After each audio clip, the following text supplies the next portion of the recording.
Buenas tardes. En esta ocasión les compartiremos las evidencias realizadas durante la competencia 3 de la asignatura de macroeconomía.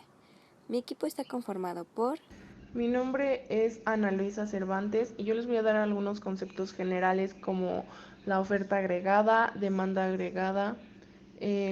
agregada y el sector exterior. Y por otro lado también les voy a mostrar algún ejemplo relacionado al PIB real. Hola, yo soy Kenia Neri y les hablaré de las cuentas de la balanza de pagos, seguido de un ejercicio de ejemplo para desarrollarlo de manera correcta. Hola, mi nombre es Amanda Díaz y yo les voy a hablar sobre el comportamiento de la inversión extranjera en la última década, en donde identificaremos los impactos económicos hacia nuestro país. Y su servidora Montserrat Monroy, quien les explicará las características y estructura de la balanza. Continuemos.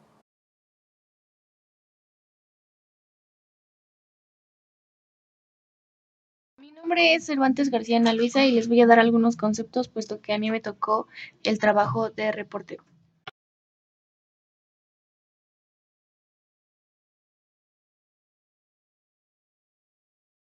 Respecto al concepto de oferta agregada, se entiende que es el conjunto de los bienes y servicios de las empresas. Esto es todo lo que planean en la economía nacional, obviamente en un periodo determinado.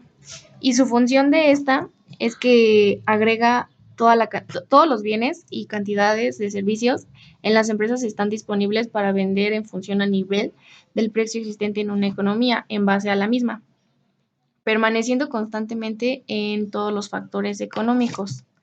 Por otro lado, el concepto de demanda agregada representa la suma del gasto en bienes y servicios que los consumidores, empresas y el Estado están dispuestos a comprar en un determinado nivel de precios. Obviamente esto depende tanto de la política monetaria, fiscal y otros factores como puede ser la cantidad de bienes y servicios que tengan las familias, las empresas, el gobierno y en general el resto del mundo. Esto se desea obtener en un periodo determinado y el sistema de cuentas nacionales desglosa la demanda agregada de acuerdo a la función económica que se realiza con los compradores. La demanda agregada y el sector exterior. En el sector exterior consiste en el intercambio de bienes entre el capital. Las razones del comercio internacional son las siguientes. Existen las diferencias en las dotaciones de recursos productivos, distintas capacidades tecnológicas, ventajas comparativas en los costes de producción y diferencias en los gustos y consumidores. Por otro lado, en el equilibrio agregado, por definición podemos entender que existe como un equilibrio económico que se traduce a la producción llevada a cabo en la economía que es demandada durante un total de agentes económicos. Este concepto es traducible en la oferta agregada. Es representada por la producción de un país por medio de su Producto Interior, lo conocemos como PIB, en tanto la demanda agregada cuenta con el conjunto de consumo público y privado y la inversión. Existen dos tipos. A corto plazo, que este es cuando ocurre la cantidad demandada del PIB real es igual a la cantidad ofrecida de este. Es decir, se da en la intersección de la curva de demanda agregada y la curva de oferta agregada a corto plazo. Y por otro lado, a largo plazo sucede cuando la oferta agregada no nos está reflejando la producción real, sino otra potencial de largo plazo. En este caso, producción potencial y agregada son las variables que determinan el nivel de precios. Esto repercute tanto en la tasa salarial nominal. Una vez analizando los distintos componentes de la demanda de bienes y servicios, vamos a dibujar aquí una curva donde se relaciona la demanda de bienes con la producción ofrecida en las empresas. La pendiente positiva, ya que hemos visto en en las otras diapositivas, es que los componentes como consumo, inversión y gasto público están relacionados positivamente en el nivel de la renta. Y de acuerdo a la variable de PIB real, es el valor de dicha producción a precios constantes. Esto significa que el primero, el nominal, no nos está reflejando los incrementos o disminuciones de estos precios.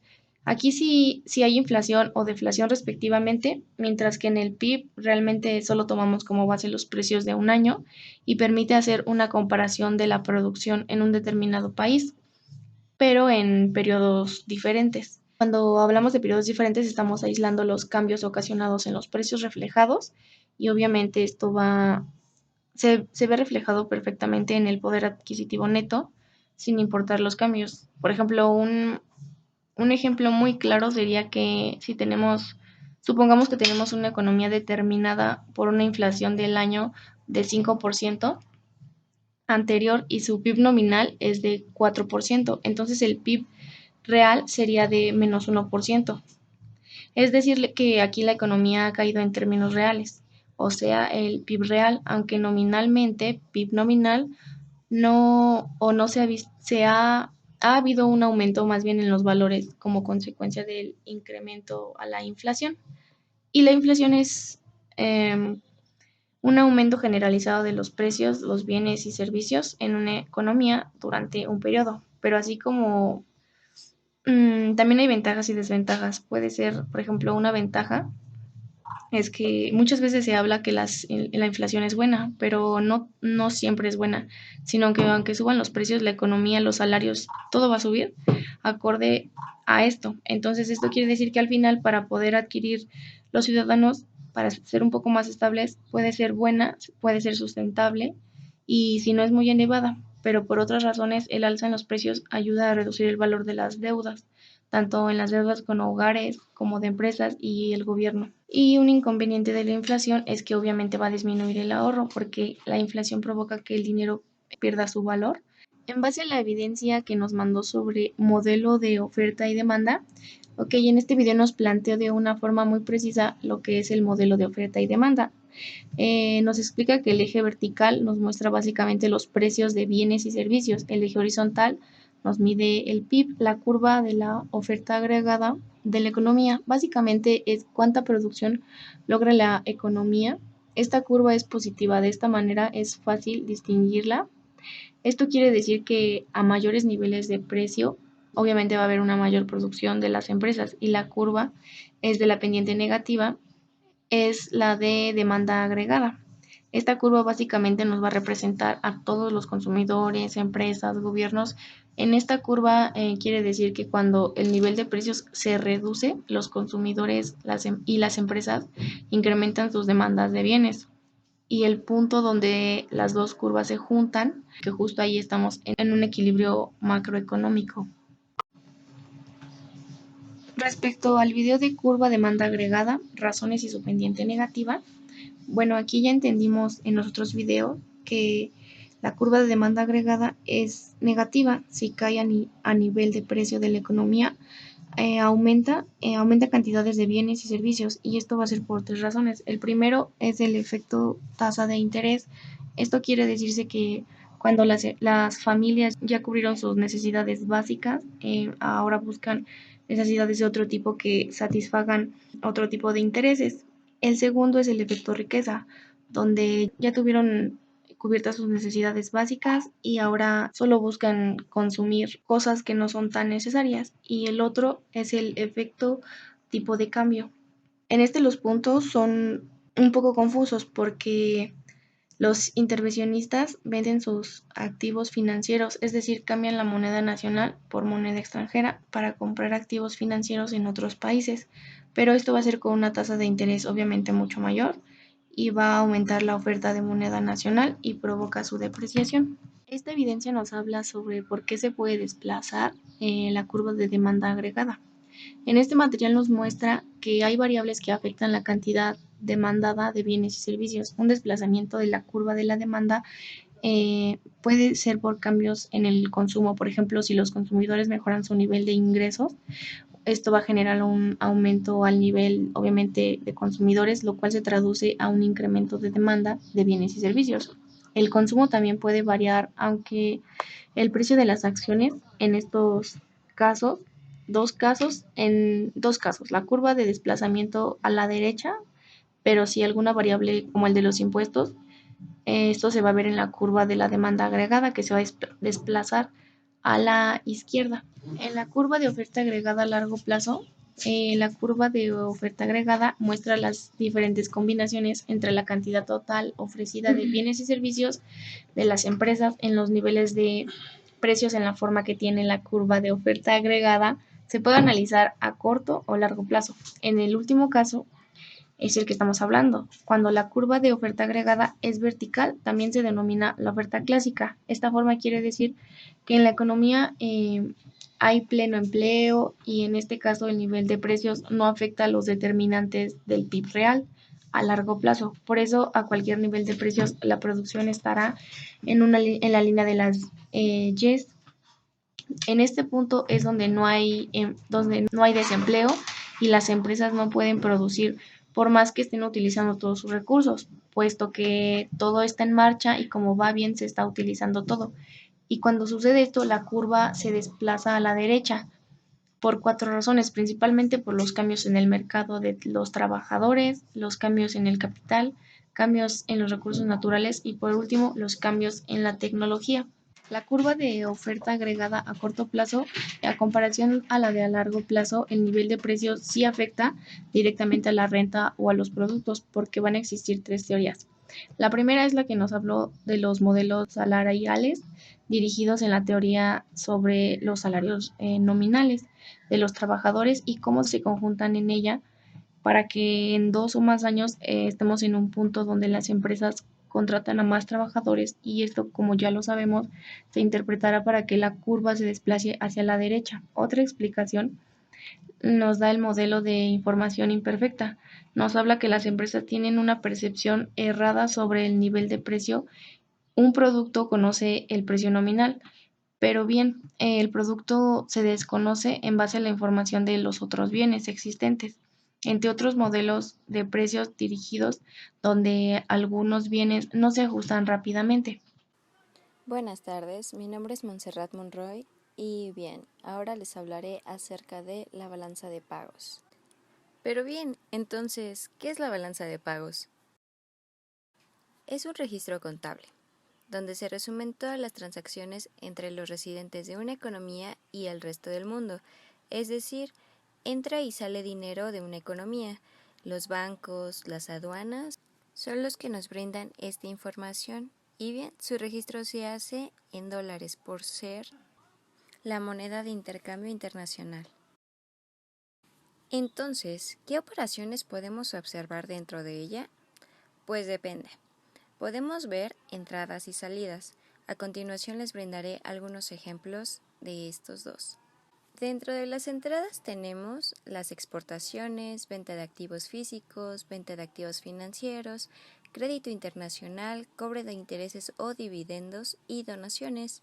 Por otra parte, en las salidas tenemos importaciones, compra de activos físicos, compra de activos financieros, pagos a organismos internacionales, pagos de intereses o dividendos y bien, las donaciones.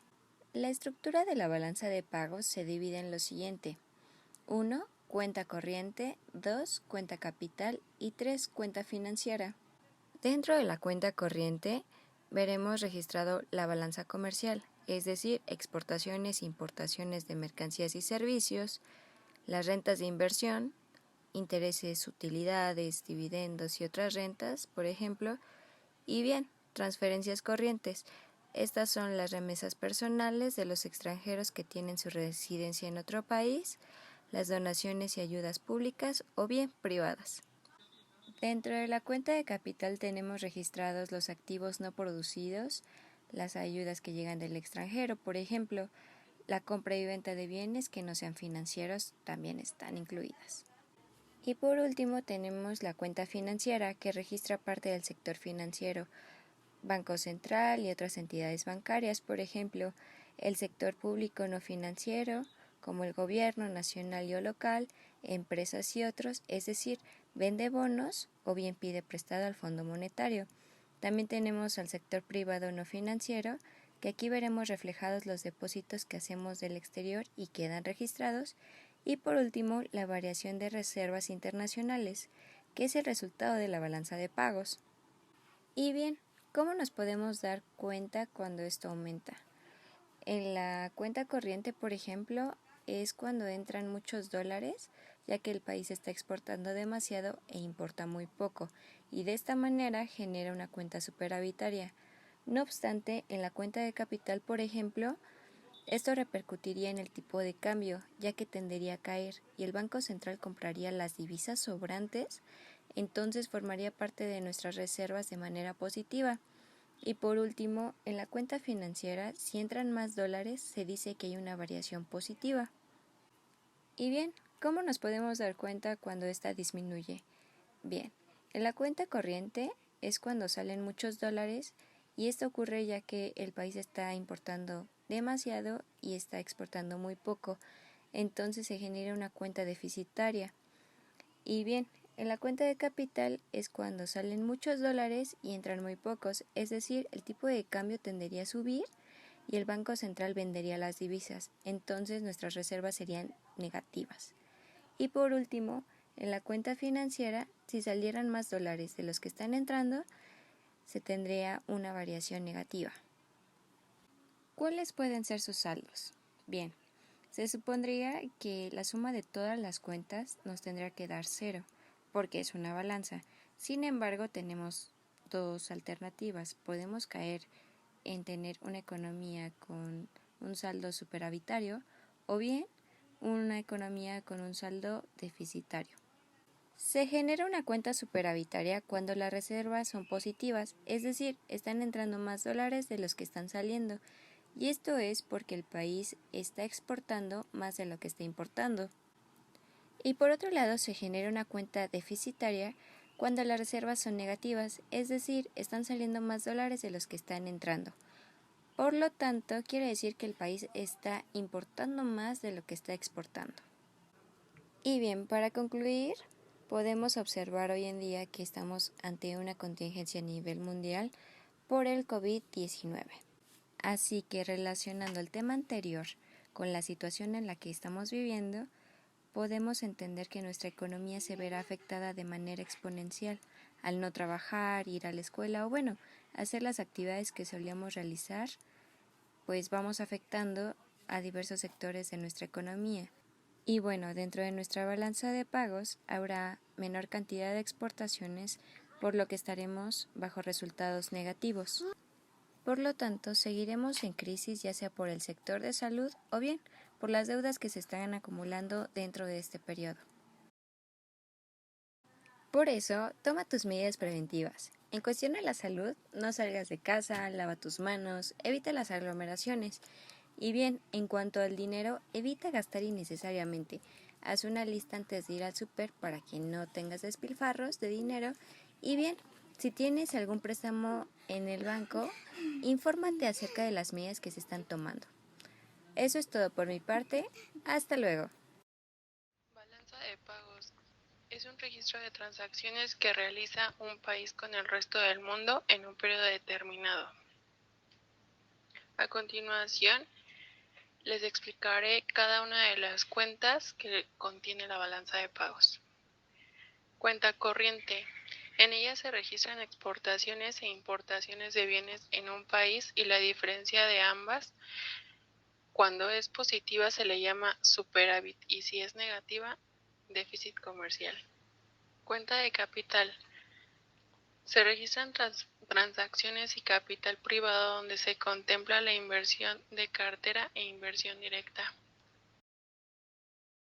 Variaciones en la Reserva Monetaria Internacional. La economía de un país tiene sus reservas monetarias y estas se concentran en el Banco Central.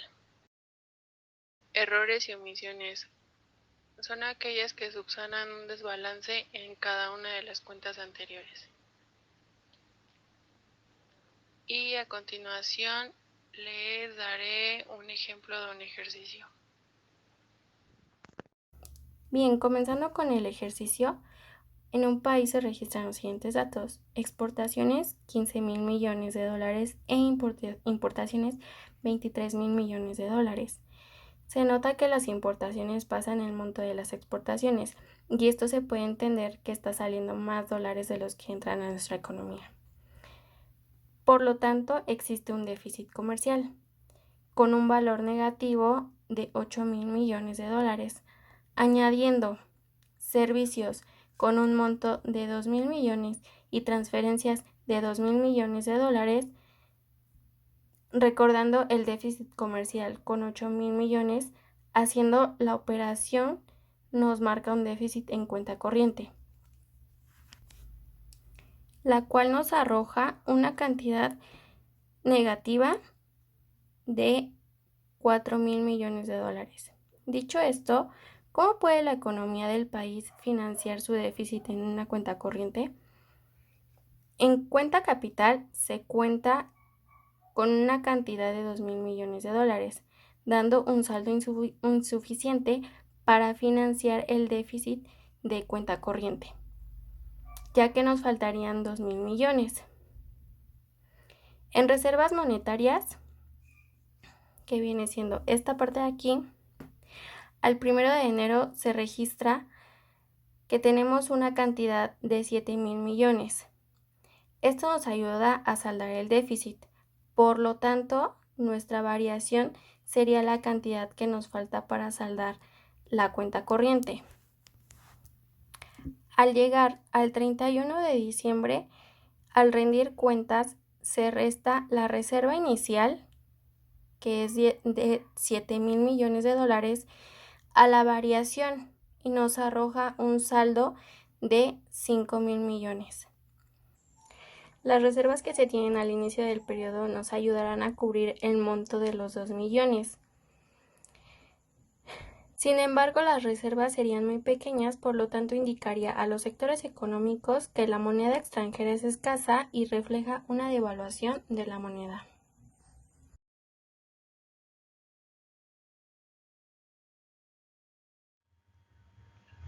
Nuestro principal objetivo es conocer el cómo se comporta la inversión extranjera, lo que significa el cómo se divide sus principales sectores, su impacto económico, la importancia y el cómo se desarrolla o afecta si su nivel disminuye.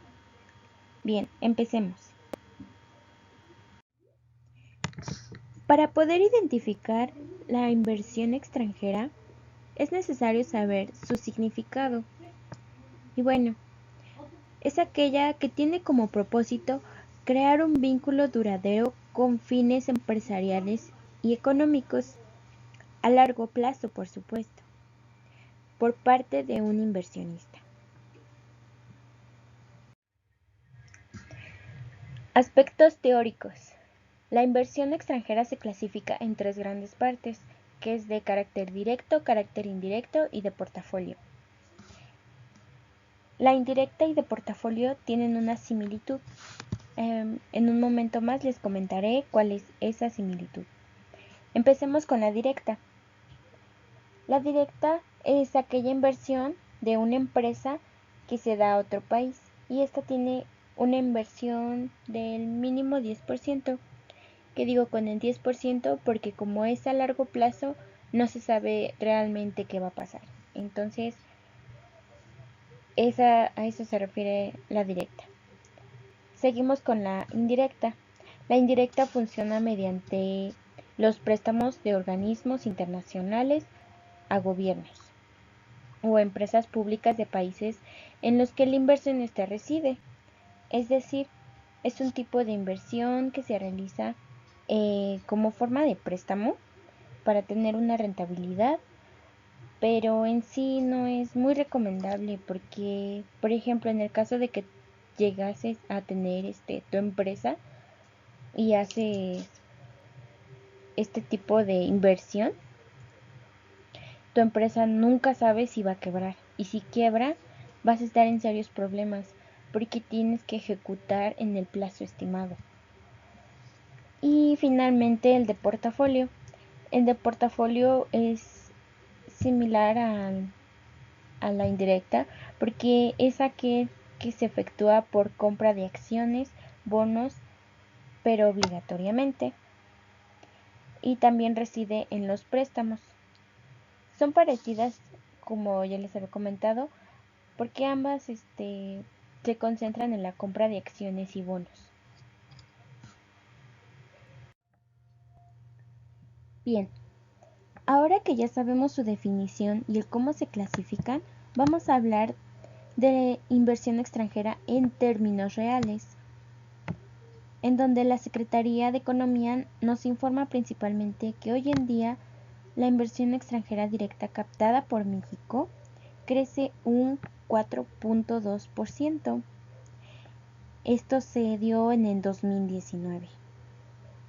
Esto quiere decir que México recibió 32.921.2 millones de dólares, que vendría siendo el saldo preliminar, como lo vemos y como se muestra gráficamente aquí.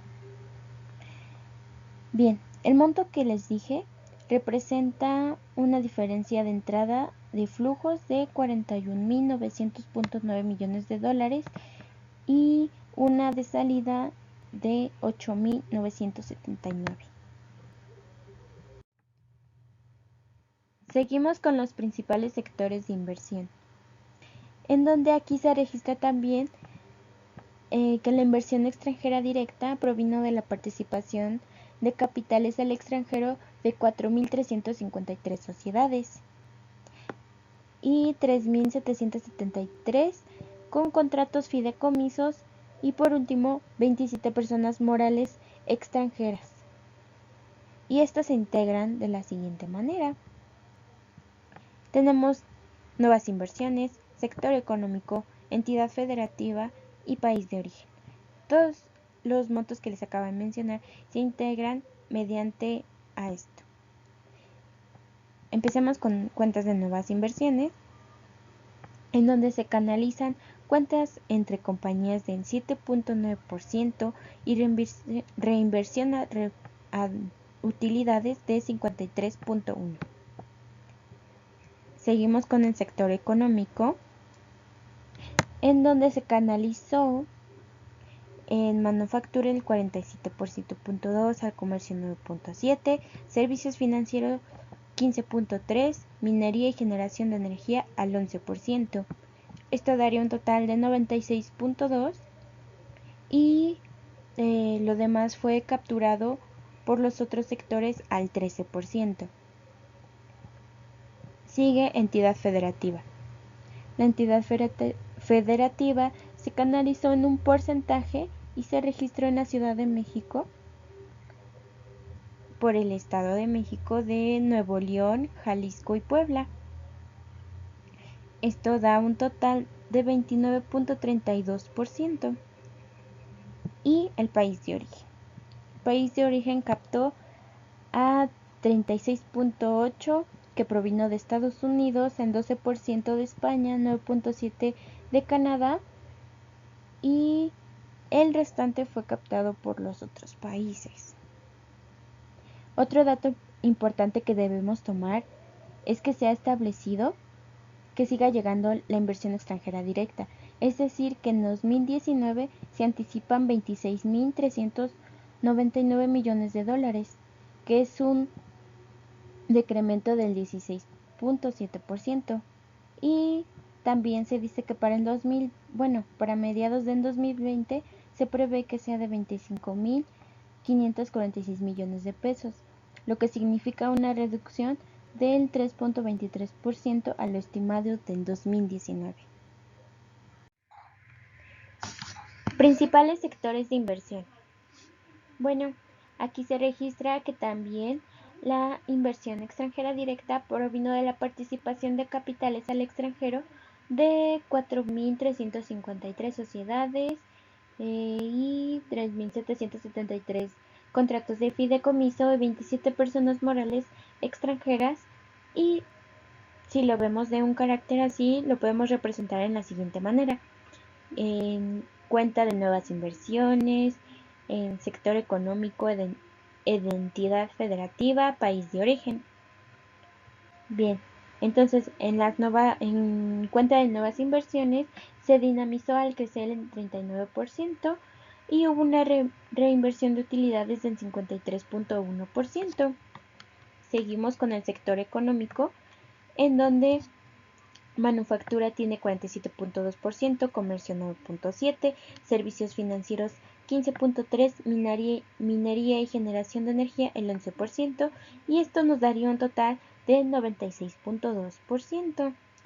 Y el otro 13% pertenecen a los otros sectores. Seguimos con entidad federativa. Bien, aquí se dice que el porcentaje se registró en la Ciudad de México, también dirigida por el Estado de México, de Nuevo León, Jalisco y Puebla. Esto nos da un total de 23.32%. En país de origen tenemos a Estados Unidos, España, Canadá, Alemania, Italia y otros países que también hacen la referencia en inversión de reutilidades en nuestro país. Una destacada participación en la inversión extranjera es del sector automotor, vendría siendo la manufactura, ya que aquí desde el año pasado se dieron importantes inversiones de las siguientes empresas, que fueron por ejemplo General Motors, Nissan Mexicana, Volkswagen y Toyota. Entonces, en General Motors, México invirtió cerca de 850 millones de dólares en ampliación de su planta en San Luis Potosí. En Nissan Mexicana se ejecutó una inversión de 2.778 millones de dólares para ensamblaje de una nueva generación de sedanes, como en este caso sería Versa. Y seguimos con Volkswagen, en donde reafirma compromiso al invertir 2.500 millones de dólares en su planta de Puebla hacia el 2020. Y finalmente con Toyota, en donde se concretó su inversión de 700 millones de dólares en su planta de Guanajuato. Todos estos datos son sumamente importantes porque aquí vemos la inversión que se realiza en otros países.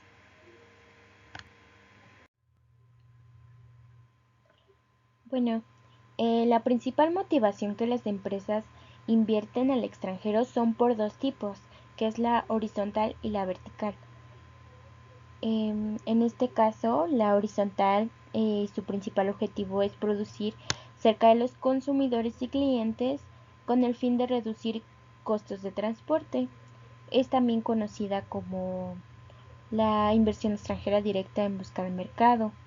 Y por otro lado, la inversión extranjera directa vertical, su principal objetivo es minimizar los costos de producción realizando diferentes actividades por cadenas de valor, donde los costos son más bajos. Esta también es conocida como fragmentación producida.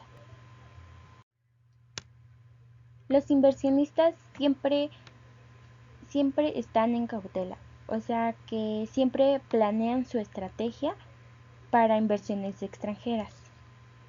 Por ejemplo, en este cuadro tenemos cómo se guían más o menos y cómo desarrollan su estrategia de inversión extranjera, que en el primer punto nos indica que es la identificación de áreas de oportunidad, su plan de negocios, luego su estrategia de promoción, en donde ahí entra la competitividad hacia las empresas, sus clientes potenciales, y al final cierran su oferta. Para que se nos pueda facilitar el poder diferenciar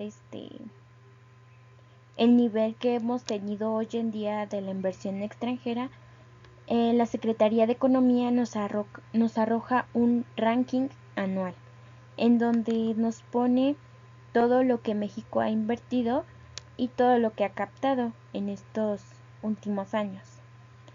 Y tenemos desde el 2012 hasta el 2019, que son en 2019 fue una caída muy fuerte para México, que fue de 4.2%. Ustedes se preguntarán, entonces, ¿qué importancia tiene? Pues es de suma importancia, porque es un factor que hace que nuestra economía crezca. Y sin economía o sin un equilibrio económico, hay mucho desempleo y nuestro país sería un caos. Entonces, la caída que se obtuvo en esta última década fue muy fuerte, fue muy severa y pues fue también muy obvia, ya que hace que nos afecte negativamente a los flujos de inversión extranjera, incluso a nivel mundial, debido al brote y propagación de la economía, o sea, fue muy fuerte. ¿Por qué disminuyó y cómo nos afecta?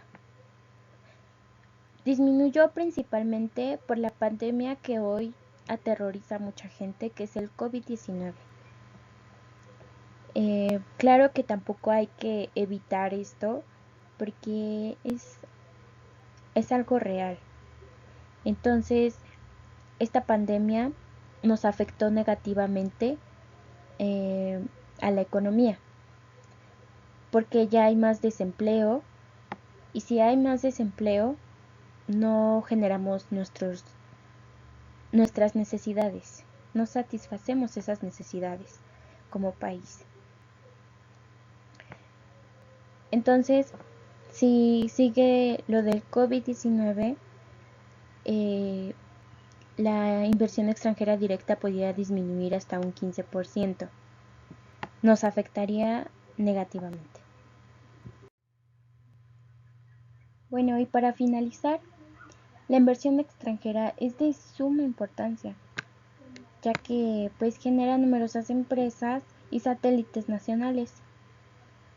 Esto hace que estimule la competencia entre empresas y pues también sería bueno comprender que las inversiones de nuestro país que tanto anhelamos se lograran creando un clima pues propio para la inversión, tanto local como extranjera.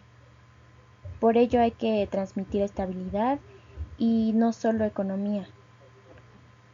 Por eso también es importante evitar trabas como las fiscales y burocráticas.